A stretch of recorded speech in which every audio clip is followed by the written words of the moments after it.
বিচার চাইবেন কার কাছে? বিচারকরাই তো ধর্ষক। বিচার চাইবেন কোন নেতার কাছে? সমাজের পরিচালকরাই তো ধর্ষক। যদি এমনটাই না হইতো তাহলে প্রতিটা গ্রামে একটা করে মেম্বার আছে, প্রতিটা ওয়ার্ডে একটা করে চেয়ারম্যান আছে, প্রতিটা উপজেলায় একটা করে এমপি আছে। তো মেম্বার যদি তার গ্রাম রে, আর একটা চেয়ারম্যান যদি তার ওয়ার্ড রে, আর একটা এমপি যদি তার উপজেলারে সুরক্ষিত রাখার চেষ্টা করত, তাহলে আজ বাবাহারা মেয়ের ধর্ষণের বিচার চাওয়ার জন্য মায়ের দুই হাত তুল্লা কান্না করতে হইতো না। অথচ ওই নেতাগুলার মেয়েরা সুরক্ষিতা। আর গ্রামের কোনায় পড়ে থাকা অবহেলিত নারী, বাসের মধ্যে অসহায় নারী, স্টুডিওর মধ্যে অসহায় বাচ্চা, আর ঘরের কোনার মধ্যে অসহায় হাফেজা নারী দিনের পর দিন হইয়া যাইতেছে ধর্ষিতা। এই দেশে ধর্ষকের পক্ষে কথা বলা উকিলদের কথাগুলা প্রশাসন খুব ভালোভাবেই মাইনা নেয়।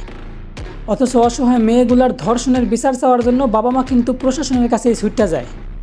হায় রে কপাল পোড়া বাংলাদেশ, নিজেদের দোষেই নিজেদের দেশটারে আমরা করতাছি শেষ। তাই বলি, ধর্ষকের বিচার চাওয়ার জন্য এখন আর প্রশাসনের কাছে না, নিজের ঘরের মধ্যে যান, একটা লম্বা ধারালো তলোয়ার নিয়ে দরজার সামনে বইসা যান। এই দেশের মানুষ যদি ধর্ষণ করার অপরাধে ধর্ষকের ঘাড় থেকে কল্লা আলাদা করে ফালায়, তারপরে দেখবো এই দেশে ধর্ষণ করে কোন শালা।